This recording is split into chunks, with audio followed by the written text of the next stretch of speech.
जय सीते जय सीते सीते जय सीते जय। मैं कवि रामचंद्र जानकी शरण दास आपके सामने भगवान बुद्ध के बारे में दो चार शब्द सुनाने जा रहा हूँ।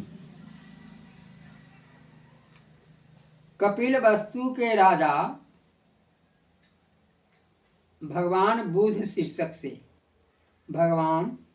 शीर्षक से आपके सामने मैं बुद्ध भगवान की कथा सुनाने जा रहा हूँ।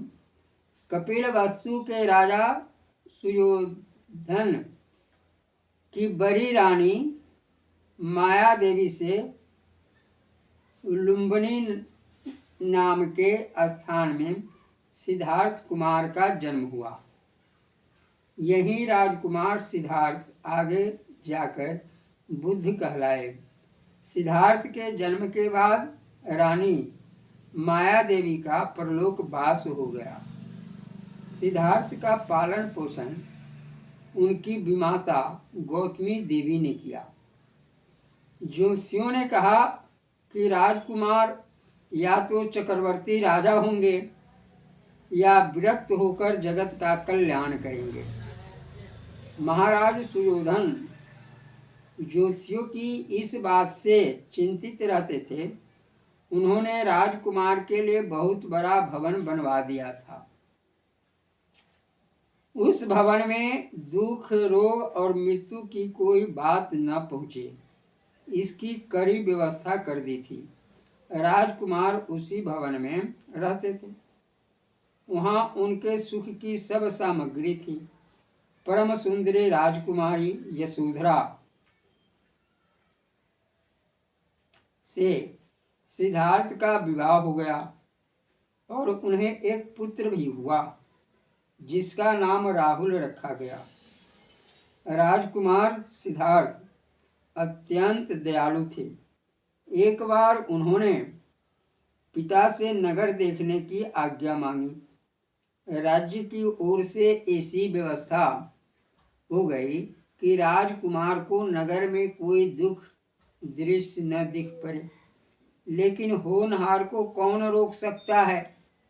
नगर घूमते समय एक बूढ़ा आदमी राजकुमार को दिखाई पड़ा। इसी प्रकार जब वे दूसरी बार नगर घूमने निकले तो एक रोगी उन्हें मिला और तीसरी बार एक मुर्दा उन्होंने देखा। इन दृश्यों को देखकर उन्होंने समझ लिया कि बुढ़ापा या रोग सबकी सुंदरता और बल को नष्ट कर देंगे। सबको मरना पड़ेगा। इससे संसार के सब सुखों से उनका मन जो है हट गया। बुढ़ापा, रोग, मृत्यु पर कैसे विजय प्राप्त पाई जाए, यही बात सोचने लगे। संसार के सुखों से वैराग्य हो जाने पर अमरता की खोज का सिद्धार्थ ने निश्चय कर लिया। एक दिन आधी रात को वे चुपचाप राजभवन से निकल पड़े। उनके साथ उनका घोड़ा और सारथी था। आगे जाकर अपने राजसी कपड़े उन्होंने उतारकर सारथी को दे दिए और उसे घोड़े के साथ राजधानी लौटा दिया। अपने केस काट डाले। तत्व ज्ञान पाने की इच्छा से त्यागी के वेश में उस समय वे प्रसिद्ध विद्वानों के पास गए, लेकिन विद्वानों की कोरी पंडिताई से उनको संतोष नहीं हुआ। अंत में वे वन में कठोर तप करने लगे। बहुत दिनों तक निर्जल निराहार रहकर तप करने से शरीर शक्तिहीन हो गया। पीछे यह बात उनके ध्यान में आई कि शरीर को बहुत अधिक कष्ट देने से ही कोई लाभ नहीं होता। यह निश्चय करके वे वहां से उठे और सुजाता नाम की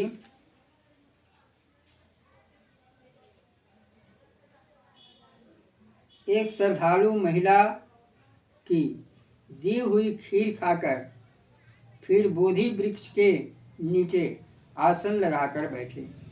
इस बार मन के सब दोषों को मार को उन्होंने पराजित कर दिया। ज्ञान बोध को प्राप्त करके सिद्धार्थ कुमार गौतम बुद्ध हो गए। बुद्धत्व प्राप्त होने पर सबसे पहले काशी के पास सारनाथ में चतुर्वर्गीय भिक्षुओं को बुद्ध ने उपदेश किया।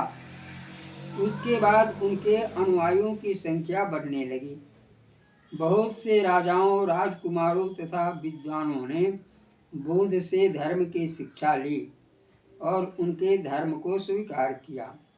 भगवान बुद्ध कहते थे, संसार दुखमय है। संसार के पदार्थों को पाने की तृष्णा ही दुख का कारण है। तृष्णा का सर्वथा नाश होने से दुख का नाश होता है। राग और अहंकार को एकदम छोड़ देने से ही जीव के मुक्ति निर्वाण प्राप्त होती है। सत्य, नम्रता, सदाचार, सद्विचार, सद्गुण, सद्बुद्धि, ऊंची लक्ष्य और उत्तम ध्यान, ये 8 साधन भगवान बुद्ध मनुष्य की उन्नति के बताए थे। धर्म प्रचार के लिए उन्होंने बड़ा श्रम किया। उनके समय में ही सहस्त्रों भिक्षुक उनके उपदेशों को स्वीकार करके साधन में लग गए थे। भिक्षुओं की संख्या भी कम नहीं थी। उनके अलग अलग विहार थे।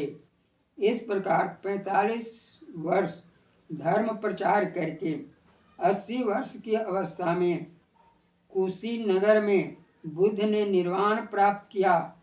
उनके शरीर की भस्म को देश के 8 स्थानों में स्थापित करके भक्तों ने उस पर स्मारक स्तूप बनाए। जय श्री सीते। यह कथा प्रसंग आपको अच्छा लगे तो कृपया इसे बार बार सुनने का प्रयास करेंगे। जय श्री सीते।